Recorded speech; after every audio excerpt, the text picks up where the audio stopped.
ya li jomule yow mi ñooy borome jàmbaar jàmbaar doo liggéey du ya li jomule yow mi ñooy borome jàmbaar jàmbaar doo liggéey du ya li jomule yow mi ñooy borome jàmbaar jàmbaar doo liggéey du ya li jomule yow mi ñooy borome kon ñun ñooy borome ñun ñooy borome wax leen ñooy borome ñun ñooy borome.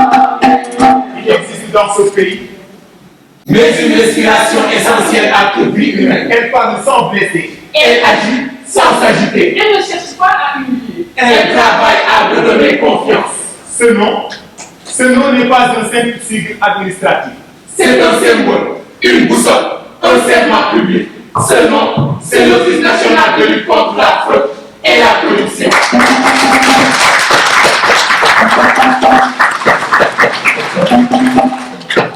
Fermez les yeux un instant. Fermez les yeux un instant. Entendez-vous ce tam-tam qui résonne depuis des siècles?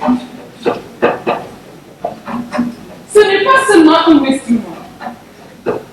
C'est le cœur de l'Afrique qui bat. Un cœur qui a résisté aux tempêtes. Un cœur qui continue de battre malgré les blessures de l'histoire. Aujourd'hui, nous voudrons faire un voyage sans visa, un voyage sans passeport, un voyage à travers cette Afrique qui nous unit. Nous poursuivons notre route vers le Ghana, là où nous pouvons traiter de l'Afrique debout, avant même que beaucoup n'osent l'imaginer. Je traverse le Burkina Faso et j'entends encore la voix d'un jeune capitaine qui répétait: celui qui vous nourrit vous commande. Celui qui vous nourrit vous commande. Bonjour Thomas Sankara. Je passe par le Mali de Sundiata Keïta, par l'Éthiopie de l'empereur Méné, Par l'Égypte des bâtisseurs de pyramides. par le Congo de Patrice Lumumba, Par la Guinée de Sékou Touré, par l'Afrique du Sud de Desmond Tutu, par le Nigeria de Wole Soyinka, Par le Sénégal de Cheikh Anta. Le Sénégal de Senghor. d'Aline Sitoé Diatta. Par le Sénégal de Cheikh Ahmadou Bamba.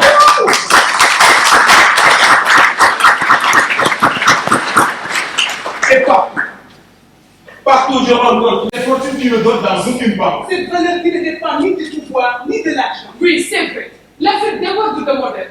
Notre problème n'est pas le manque de richesse. L'Afrique déborde de richesse. Notre problème n'est pas le manque d'intelligence. L'Afrique déborde d'intelligence. Alors pourquoi? Pourquoi tant de rêves abandonnés? Peut-être parce qu'un ennemi avance sans faire de bruit. Un ennemi qui ne traverse pas les frontières, parce qu'il est déjà parmi nous. Parmi nous. Mais bien sûr qu'il s'appelle corruption. Ah oui, la corruption ne porte pas toujours un costume. Parfois, elle porte un sourire. Parfois, elle se glisse dans un dossier. Et parfois, elle murmure. Ce n'est pas si grave. Ce n'est pas si grave. On peut faire. C'est juste cette fois. Et c'est ainsi que les grands tragédies commencent. Mesdames, Messieurs les commissaires, officiers, sous-officiers de la police nationale, Mesdames, Messieurs les commissaires, officiers, sous-officiers des membres des forces de sécurité présents ici au niveau de cette salle, Mesdames, Messieurs les invités venus des différents ministères, Monsieur le modérateur, chers panélistes, Mesdames, Messieurs les invités, Messieurs les officiers, sous-officiers et officiers issus des écoles de formation des forces de défense et de sécurité, Messieurs les experts de l'OFNAC, distingués invités à vos rangs, grades, qualités et titres. Mesdames et Messieurs, c'est avec un grand honneur que je me retrouve aujourd'hui avec vous à l'occasion de l'ouverture de cette activité conjointe organisée par l'OFNAC et les écoles de formation des forces de défense et de sécurité du Sénégal dans le cadre de la 10e édition de la Journée africaine de lutte contre la corruption. Je me réjouis d'ailleurs de la présence de nombreux participants venus des écoles de formation des forces de défense et de sécurité. C'est avec un sentiment également de responsabilité renouvelée que je m'adresse à vous aujourd'hui à l'occasion de l'ouverture de cette semaine de lutte contre la corruption et la prévention de la corruption. Cet événement, mesdames et messieurs, n'est pas une simple formalité inscrite à notre calendrier institutionnel. Il est un rendez-vous avec notre conscience professionnelle et avec les valeurs qui doivent guider chacun de nos actes. Mesdames et messieurs, la corruption, sous toutes ses formes, est un poison lent qui ronge la confiance entre les citoyens et les institutions censées les protéger. Pour nous, membres des forces de sécurité, pour nous, formateurs au niveau des différentes institutions de formation des membres des forces de sécurité, qui formons les hommes et les femmes qui porteront demain l'uniforme, cette question n'est pas tout simplement théorique. Cette question touche le cœur même de notre mission qui est de servir la loi avec honneur, servir la loi avec intégrité, servir la loi avec dignité. Protéger les populations sans distinction et incarner l'autorité de l'État avec dignité, humilité et honneur. Vous conviendrez certainement avec moi, mesdames et messieurs, que ces phénomènes, que sont la corruption et tout autre phénomène assimilé, constituent des obstacles de taille à la stabilité, au développement et à la promotion même des droits de l'homme dans tout système politique. En un mot, ils constituent une menace à la viabilité même des États. Mais en même temps, nous, membres des forces de sécurité, nous avons l'impérieux devoir d'apporter des réponses adéquates à tous ces actes délictueux, mais aussi de promouvoir tout comportement avec intégrité, honneur, dignité. L'organisation de cette formation répond donc à un double impératif, mesdames et messieurs. D'abord, celui de renforcer les compétences des agents chargés de l'application de la loi et de favoriser la coopération entre tous les organismes en charge de la promotion de l'intégrité, en charge de la lutte contre la corruption, mais aussi en charge de la lutte contre les violations des droits humains. Mesdames et messieurs, honorables invités, vous conviendrez certainement avec moi que ces phénomènes et autres activités illégales de taille constituent des obstacles au développement économique, au développement même, à la promotion même des droits humains et à la croissance économique. En un mot, ils constituent des sources d'instabilité de tout système, que ce soit des systèmes économiques, des systèmes sociaux, mais aussi des systèmes politiques. L'organisation de cette formation vient à son heure, mesdames et messieurs. Comme vous le savez, l'OFNAC, dans le cadre de son agenda annuel, procède de plus en plus à l'organisation périodique de renforcement de capacités, mais aussi à l'organisation de sensibilisation au profit de tout personnel issu des forces de défense et de sécurité pour une promotion de la lutte contre la corruption et tous les autres phénomènes assimilés à ce mal. Au cours de cette formation, en tant qu'agent chargé de l'application de la loi, votre devoir, mesdames et messieurs, est d'acquérir l'expertise, la compréhension unanime et uniforme de ce qu'est la corruption, de quels sont les procédés de prévention, mais aussi de lutte pour une justice équitable pour tous les citoyens du Sénégal. Notre objectif majeur à travers cette activité est non seulement de renforcer vos capacités, mais aussi de les appliquer, de vous pousser à s'approprier l'expérience, l'expertise et les procédés qui vous permettront de faire votre travail avec dignité, mais aussi avec intégrité.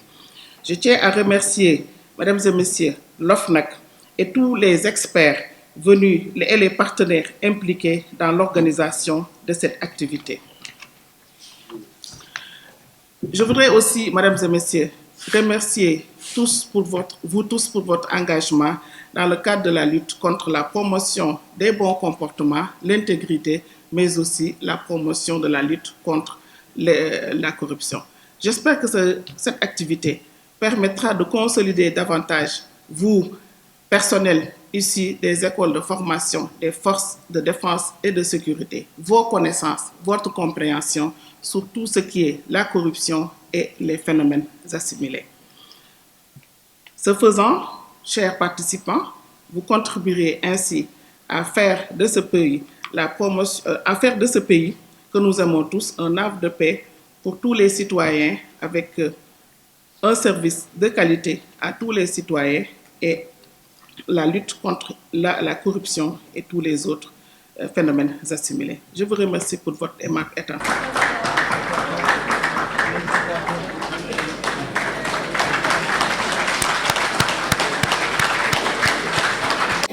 Merci,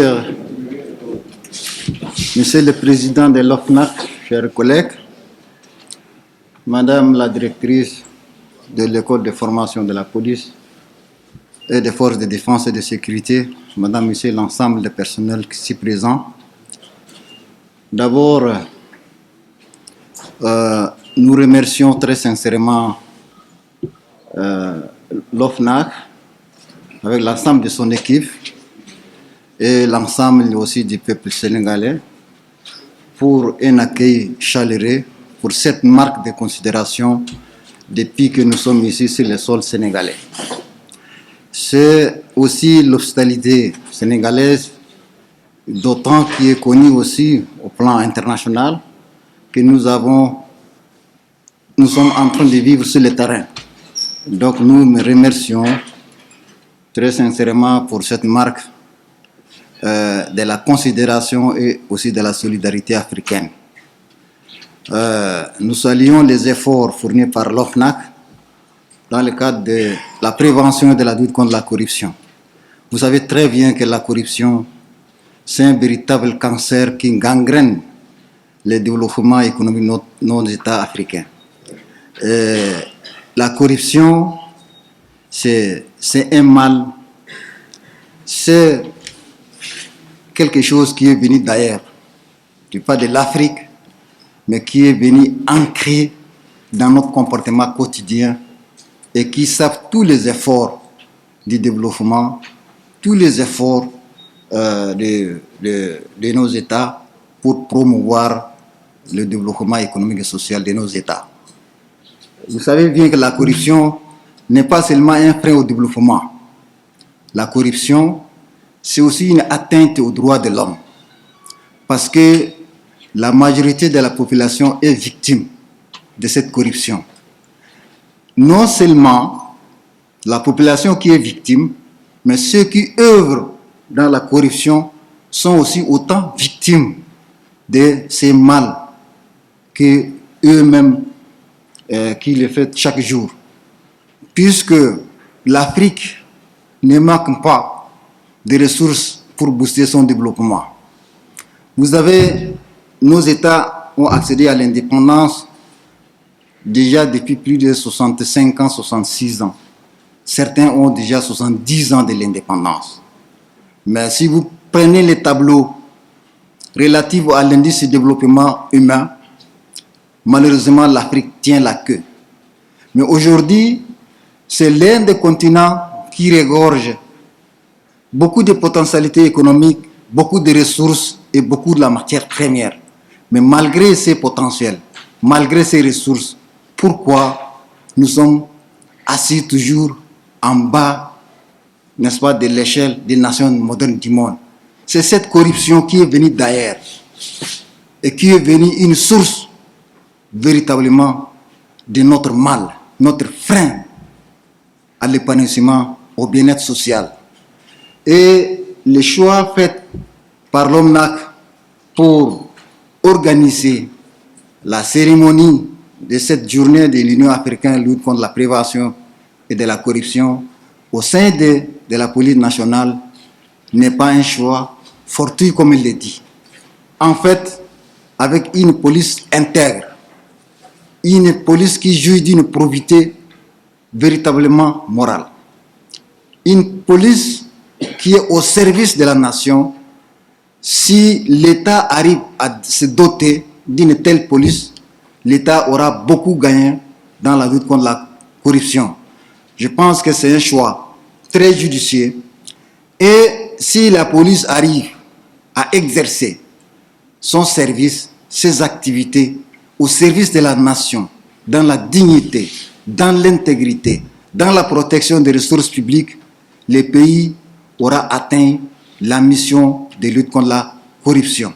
Donc, dans tous les services et dans tous les rouages de l'État, c'est la police qui exerce, qui intervient, qui enquête, qui diligente.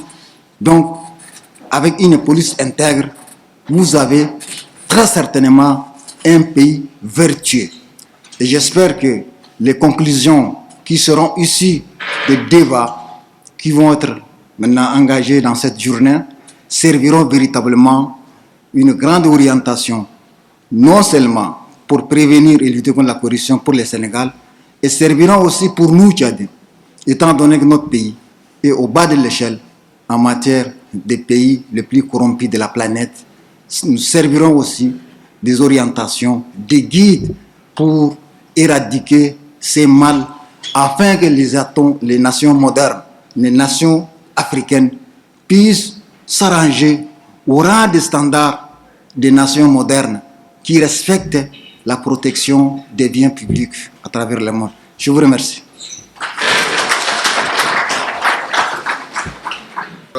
Pour l'accueil enthousiaste que vous avez réservé à cette idée de commémoration conjointe.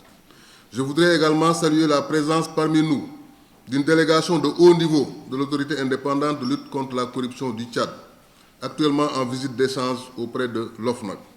J'ai tenu à inviter nos hôtes de marque à prendre part à cette rencontre, convaincus que la coopération entre institutions africaines constitue un levier essentiel pour améliorer nos pratiques, partager nos expériences et construire des réponses adaptées aux réalités de notre continent.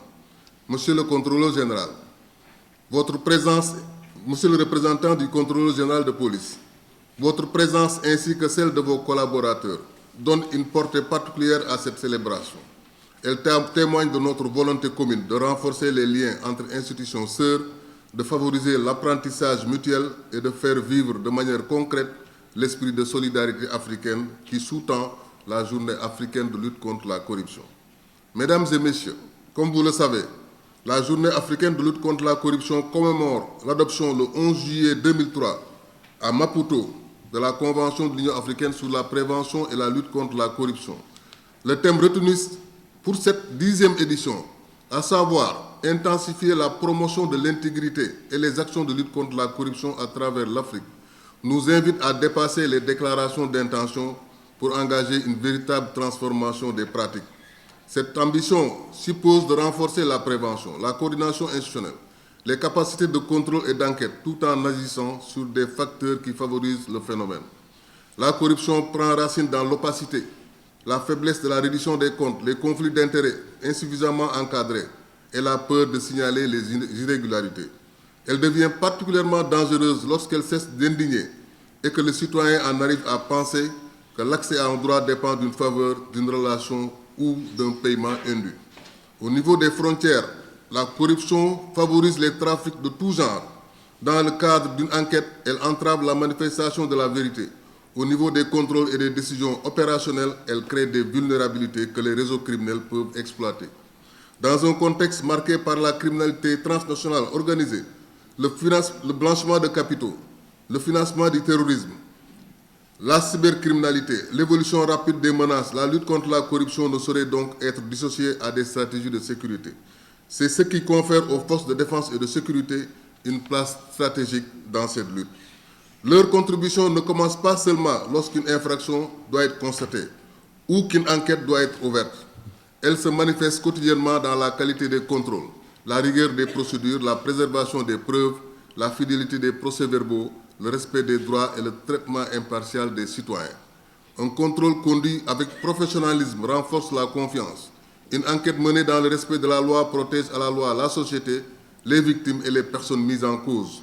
Le refus d'un avantage induit préserve l'honneur d'un service tout entier.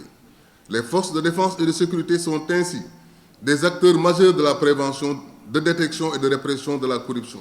Leur rôle justifie pleinement la reconnaissance que l'OFNAC souhaite leur témoigner à travers cette journée en mettant particulièrement en faveur leurs écoles de formation, cadres de transmission de la discipline, de la probité, du sens du devoir et des valeurs républicaines. Mesdames et messieurs, les écoles de formation jouent un rôle irremplaçable. Elles ne transmettent pas seulement des connaissances et des techniques. Elles construisent une identité professionnelle, fixent les limites à ne pas franchir et donnent un contenu concret aux notions de loyauté, de discipline, de responsabilité et de service public. La prévention de la corruption doit donc être pleinement intégrée au parcours de formation. Les futurs agents doivent être préparés aux situations qu'ils rencontrent sur le terrain. C'est précisément l'ambition de cette célébration, promouvoir une culture d'intégrité, de responsabilité et de transparence au sein des forces de défense et de sécurité, en mettant en lumière le rôle stratégique de leurs écoles dans la transmission des valeurs éthiques et républicaines. Mesdames et messieurs, cette orientation rejoint la nouvelle dynamique engagée par le Sénégal. Comme vous le savez, l'année 2025 a ouvert une nouvelle étape dans le renforcement du dispositif national de lutte contre la corruption, avec l'adoption de textes majeurs, je dirais même révolutionnaires, relatifs aux nouvelles OFNAC, à la déclaration de patrimoine, à la protection des lanceurs d'alerte et à l'accès à l'information. Ces réformes consolident la transparence, la responsabilité publique et la prévention des conflits d'intérêts. Leur pleine portée dépend désormais d'une mise en œuvre effective à travers l'adaptation des procédures administratives, la crédibilité des mécanismes de signalement et le renforcement de la reddition des comptes.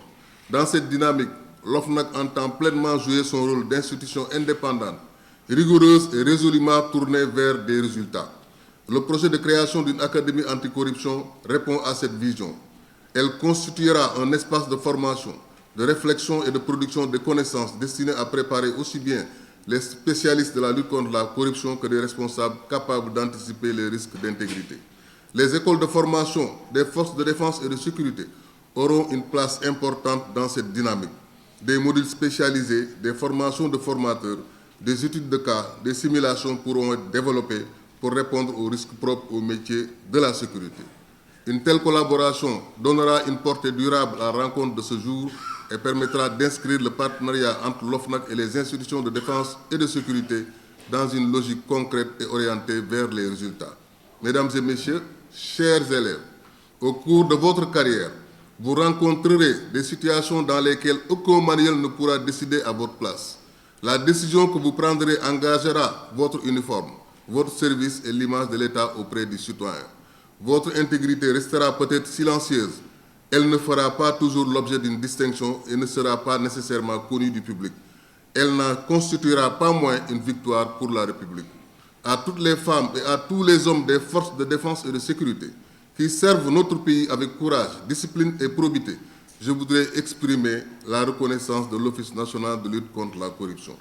Je forme le vœu que les travaux de cette journée déboucheront sur des recommandations concrètes et ouvrent la voie à une collaboration durable entre l'OFNAC et les institutions de défense et de sécurité, particulièrement celles en charge de la formation.